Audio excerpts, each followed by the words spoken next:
Hello and welcome to The Hero Spouse. I'm Kenda Ruth, here to answer one of your questions about marriage and midlife crisis. Today we have Rose. Rose has a bomb drop of December 30th, 2018, a date of marriage of 2011. She has a boomerang and she's not familiar with energy level types. She says bomb drop was in December, the very end of 2018. In the summer of 2018, he had an affair and it was short term. Then the relationship continued until December 2022. So I'm not sure why the affair is called short term, because it continued for 4 years. So it sounds like you think that the affair was in the summer. This is before bomb drop.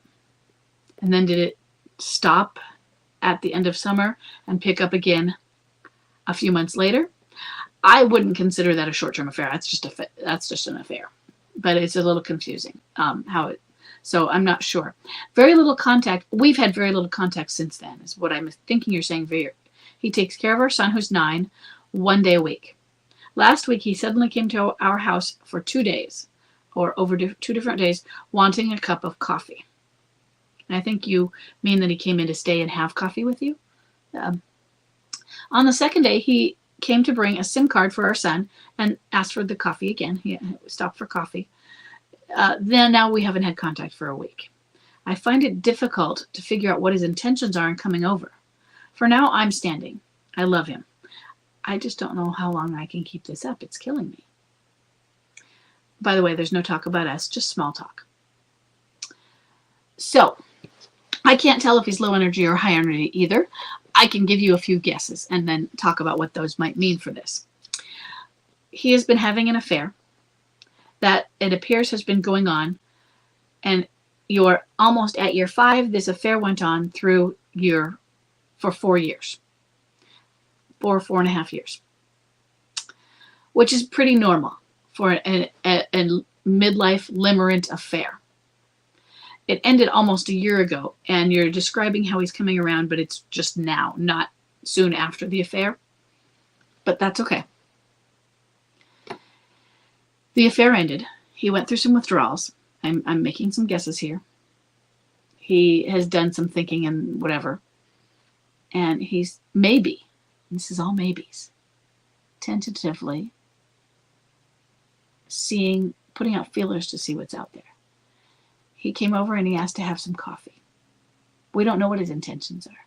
Maybe he doesn't know. Maybe he is just testing the waters with you to see how you will respond to this request. Not even an act or a suggestion, but a request for friendship that he's not going to blatantly ask for, but he's going to take actions that are, will you listen to me? Let's have a cup of coffee. I would keep that going. But now let's look at this. Do you need to talk about us? It has been long enough that you can say, hey, yeah, you can come in for coffee, but what's going on here? Do you need to talk? I wanted to say, why do you want to come in for coffee with me? But I would avoid that. First thing, that's like, now he's on the spot. Now he has to think about his purpose, his intentions, what he really wants, and he doesn't know, and he's scared. And he's going to be resistant. Instead, see if you can engage him. Sure. Would you like to talk? Maybe you can offer something up also, but listen more than you speak. Because MLCers don't care about us and our problems. So listen first. If he talks about the us, then you can ask some more questions or you can make some more statements. But right now, just listen. It might not be about you, plural, the us.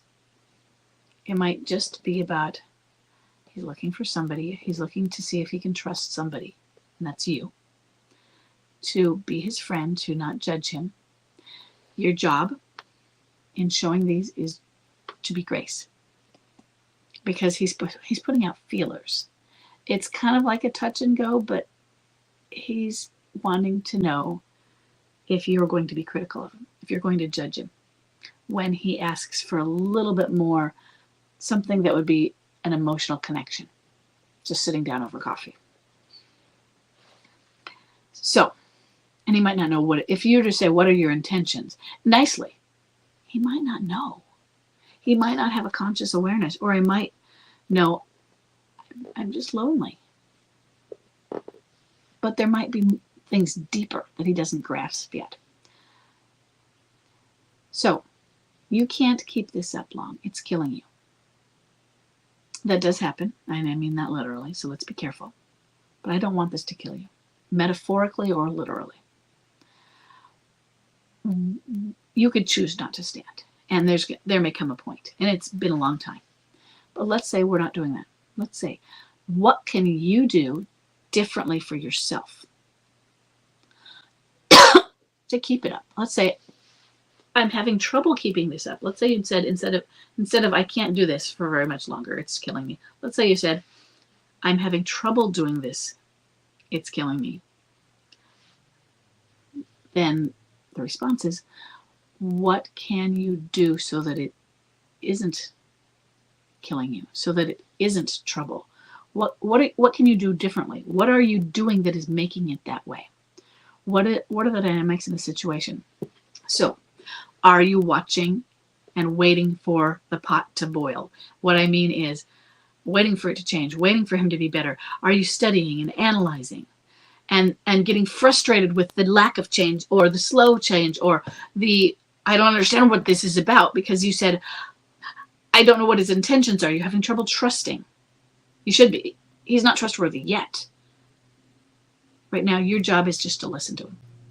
Just be there and listen. It's not just without judgment, but in other words, when you're listening, you're not putting your heart out there for him to say, I would like to be a part of this.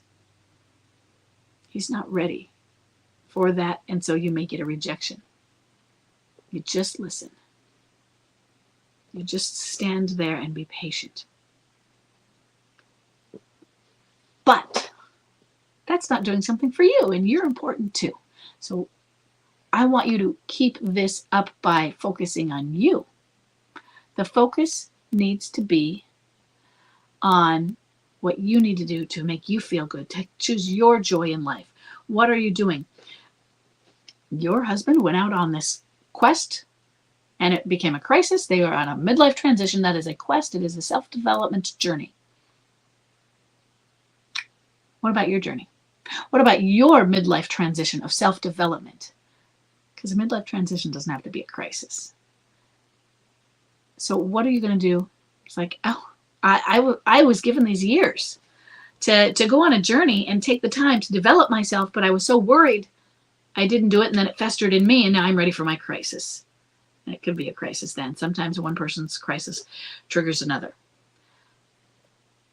So what can you do so that it isn't a crisis for you, but that you can focus on the growth and the development within you, and give yourself the grace and the time and the joy? Make this about something that is a beautiful thing, an opportunity for you to grow and come into yourself.